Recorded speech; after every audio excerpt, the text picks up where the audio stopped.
trying to get the AC to work the way I want it.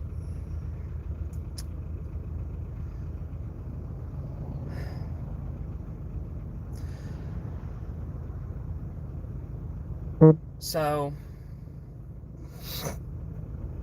I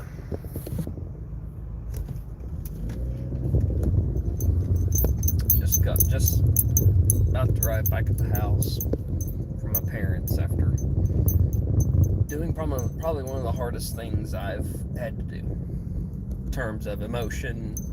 Not physical. I mean, it was physically demanding, but the emotional aspect of it was probably the hardest thing that I've ever had to do. A little backstory is when I lived with my parents, we had 2 dogs. In 2013,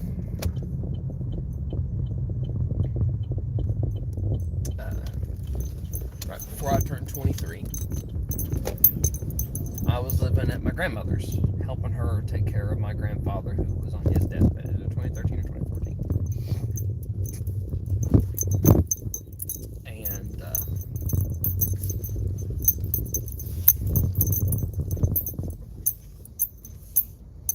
so, ooh, that's not a good.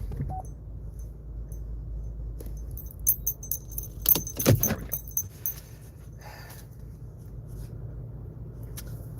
So, and Mom comes out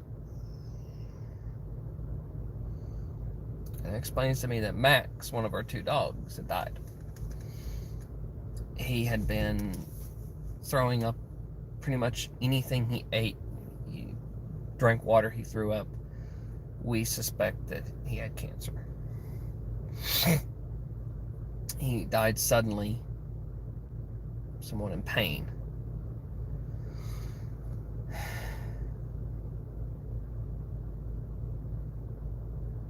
I didn't get to say goodbye. I didn't get to help Dad dig the grave. Dad dug one behind the garage of the house we were living in at the time. Right up against the wall. Wrapped him up and buried him. Fast forward a couple of years, we have to leave that house, and we have to leave Max's body behind because, reasons. Respectful reasons. And before the last day in the house, I went behind the garage.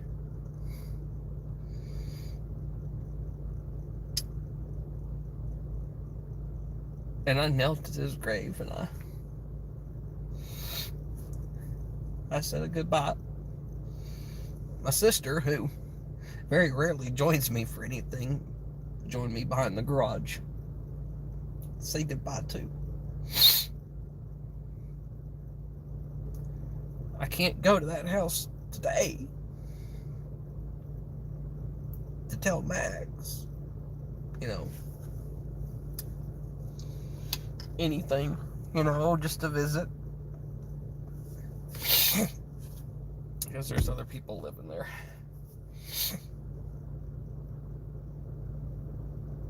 So we're families in and out of other houses, and finally Mom and Dad buy a house that they're going to live in for the rest of their life. Joey's still with us at this time. Well,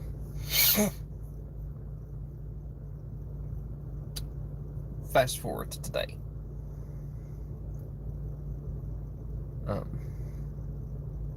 2 o'clock this morning, Joey had been going, his health had been going downhill. He was blind, he was deaf, and he had started walking in circles a lot, bumping his head into things like sometimes you'd hear a knock, and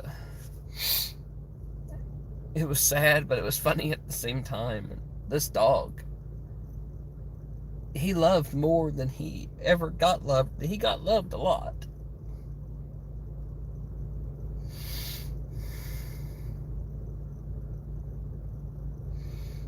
He had a lot of love, especially from my sister and my mom.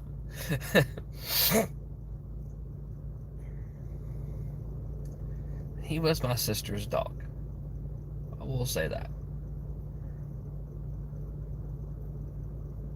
Joey would always sleep with Emily in her room when she was home from college or, you know, and all that.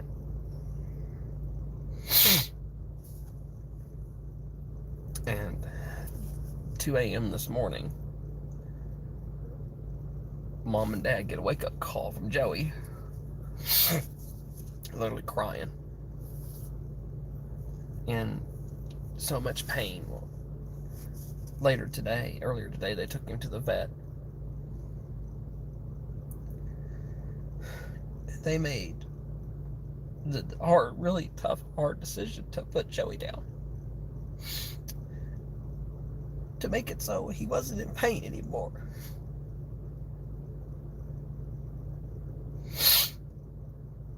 I couldn't leave work. You know, I had a job I needed to do with no backup to do my job.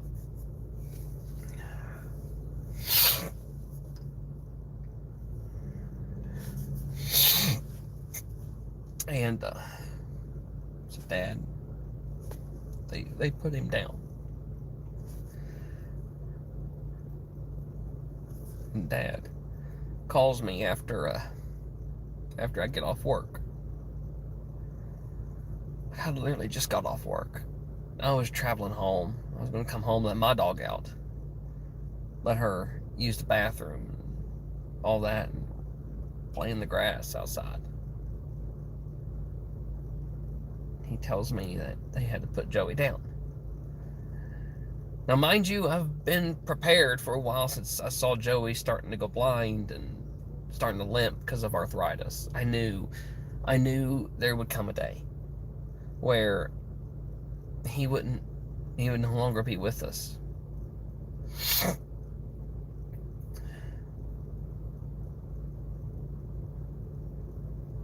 His dad calls me and asks if I can come over and dig Joey's grave today.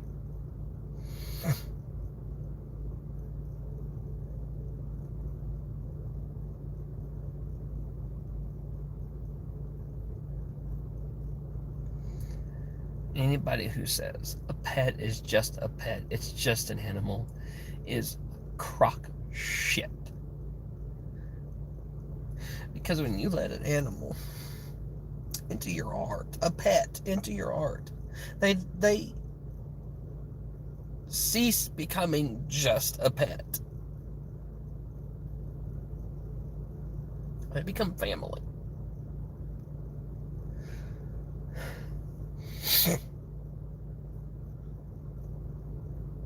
And Max and Joey were both family.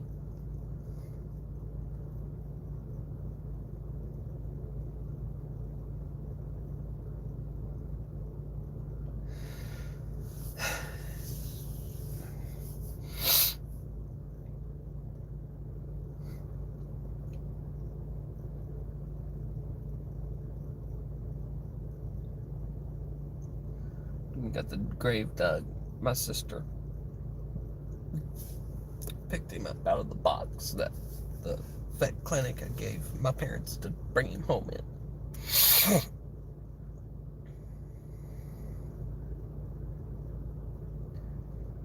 She held him while, his head's uncovered and you could just see his eyes closed and the piece on his eyes.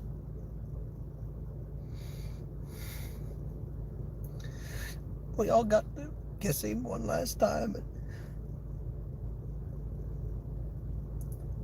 and say goodbye, Joey. Tell him that we loved him. She took him outside.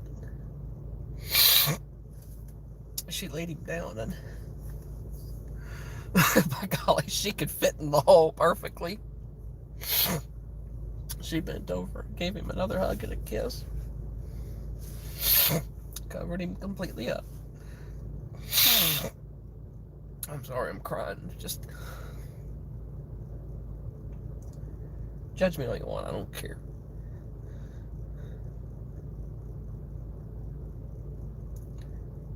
To see my sister her world completely destroyed because her best friend is gone. That house, it feels so empty. I can even feel the fact that he's not there physically.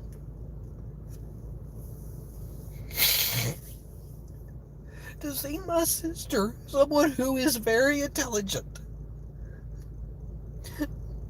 have no clue as to what to do next. It just solidifies to me the fact that pets are family.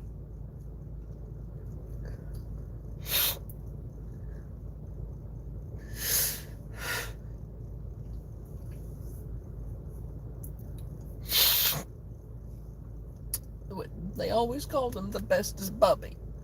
Bestest. He was. He was so funny. He'd talk to you. He was one of a kind. There will never be another dog like him.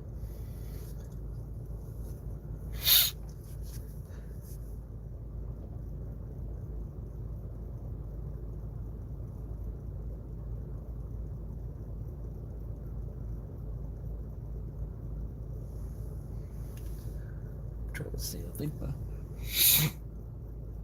landlord's maintenance people weed eated the backyard, but I digress.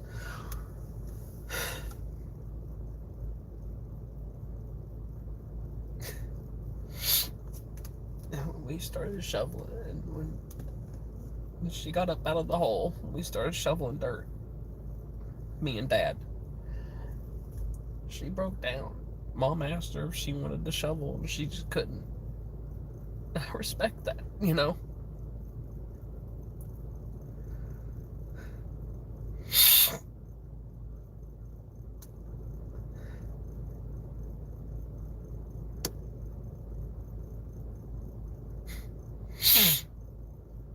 I can't.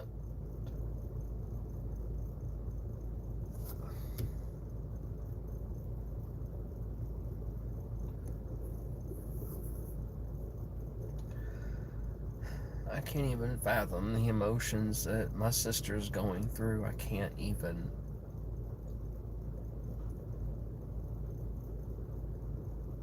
I can't.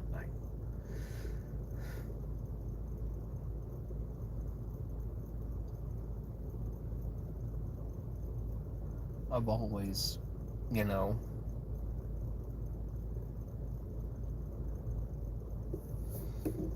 I've always known my parents' house to have a dog, you know.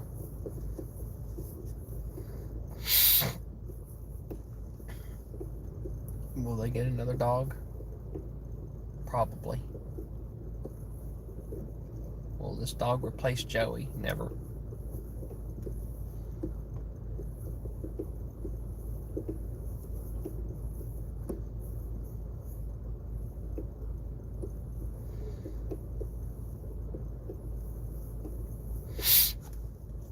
But my battery's starting to run low here.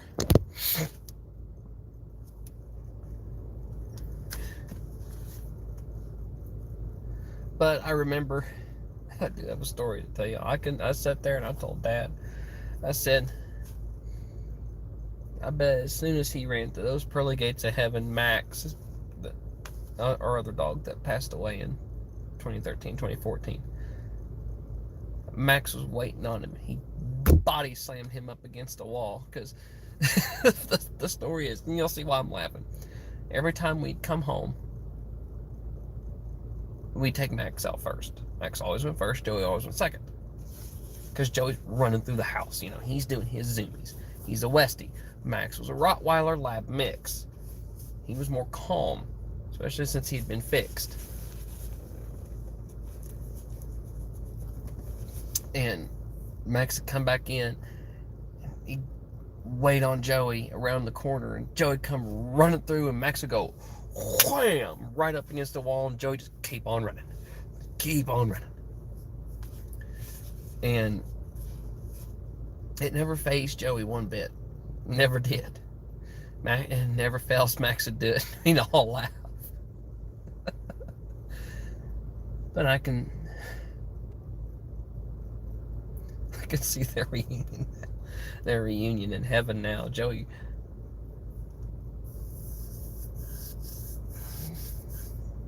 because all dogs go to heaven, you know. Joey gets to bypass the line. He gets to bypass St. Peter, because Peter already knows here comes a family pet who has been the best boy in the world, and just runs, pearly gates open, Joey runs right through him, and Max is sitting there waiting around the corner, and wham, body slams him against the wall. And this time, instead of running, after he gets out of it, instead of staying on running, because I can imagine, you know, in heaven we can hear the dog, our animals talk English, you know, or whatever language. And he stops and turns around and sees Max. And Max is smiling, saying, "I've been waiting 8 years for you, boy. Welcome home." And behind Max is all the other dogs we've had in the past. Lady, Jade, Popples, Old Smoky, my grandmother's dog, Bailey, who Joey had actually played with.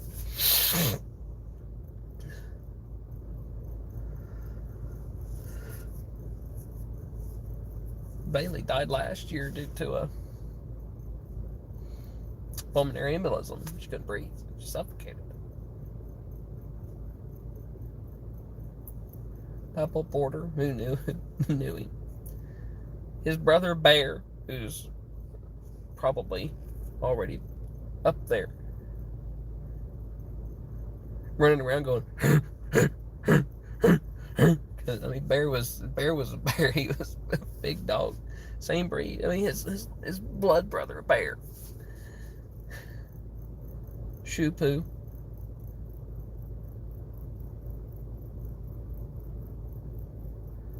Pablo Bailey. Grandma Porter. Grandma Porter loved dogs. Brutus. All of them say, "Welcome home, Joe. I've been waiting on you. No more pain, no more blindness. He can finally see and hear."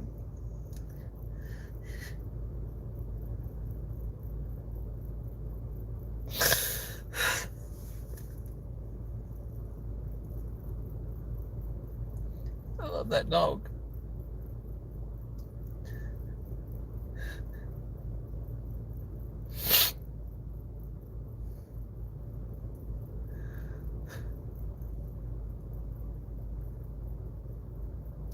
Nothing in the world's ever going to replace him. I'm going to get off here. I'm going to go inside and I'm going to hug my dog. Let's have a good cry. Because it's okay to cry. It's okay to cry.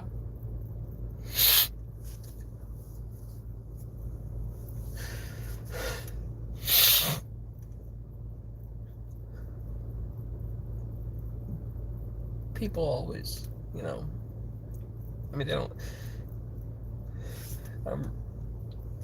there's a reason why I never say goodbye. I always say, "See you later."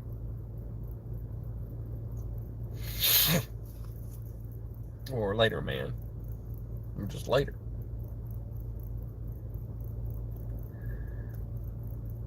Because goodbye, those words, they are so final.